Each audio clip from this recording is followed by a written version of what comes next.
Hi, welcome.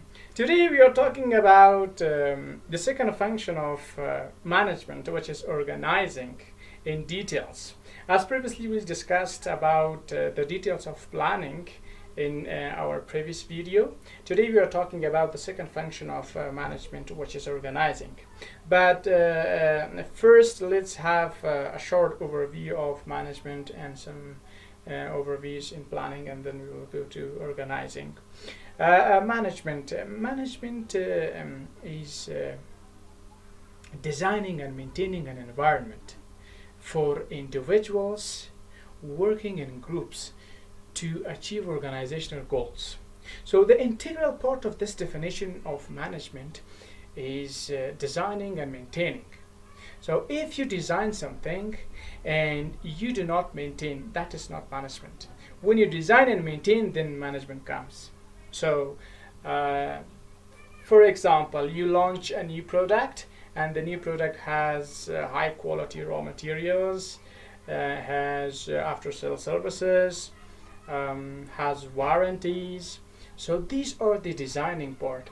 When you maintain these qualities for the product that you have newly launched for long term, that is management.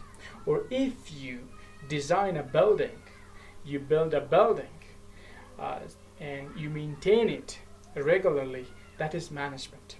So this is design. Designing and maintaining are the two complementary terms in management, and there should be masked. So secondly, the first function of management is planning. So we have already gone through the details of planning, but shortly I can tell you that planning is the gap where you are and where you want to go. So you are identifying your goals and objectives. The sources of your goals and objectives are identified, and you are also estimating the opportunities. You are also estimating the incomes and expenses in the planning, and then you are developing a goal. So what you want to achieve is goal. Is your goal in the planning. So what you want to achieve, and in the process that you are going to achieve, the steps that are being developed is planning. So if you want more details, please go to my previous video. And the second is organizing. Organizing is engineering. So you are designing a map for your organization. It is same as an engineer who is making a map for a building. So here you are making a map structure for your organization. So it is not only focusing on making new maps, but also it focuses on re-engineering. So when there are some problems in the future, some workflows are not properly handled, then re-engineering comes.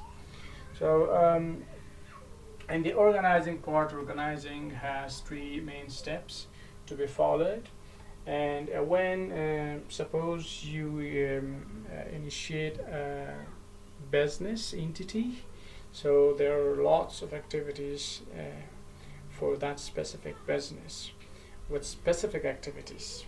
So the different kind of activities or identification of required activities, you have to identify those specific activities for your business. So there will be lots of activities. So you have to classify them, you have to identify them. When you classify and identify the activities, like the activities of recruitment, the activities of making purchase requests, the activities of accounting expenses, the activities of assigning drivers formations. So these are the activities. You have to identify them, what activities to be handled in the organization. Then you have to go through the grouping of activities. You have to then group those activities. When you collect all activities in the first step, you have to group them. So here we are talking about the departments. So some similar groups of activities are assigned to a department, like human resources activities are given to human resources. If you have a logistics department, so the logistic activities will be given to logistic department, and the same. So then we are coming to the delegation of authority. This is the important part of organizing. You are here organizing the authorities for the personnel, for the people working in the organization, from top management to operating level. So the accountability and responsibilities are assigned. So who should do what? This is going to be clarified. And what should be done? Who should do what? Who has the authority of specific activity?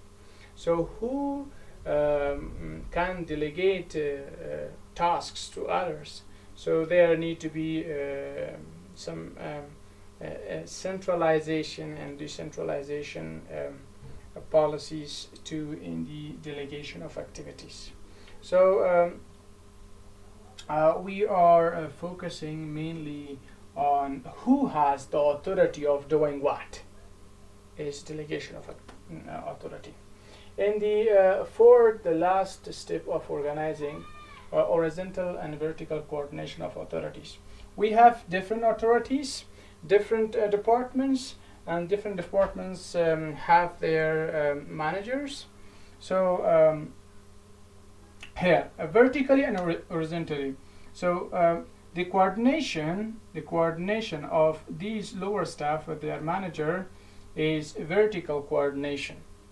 So the coordination of these managers with each other, this is horizontal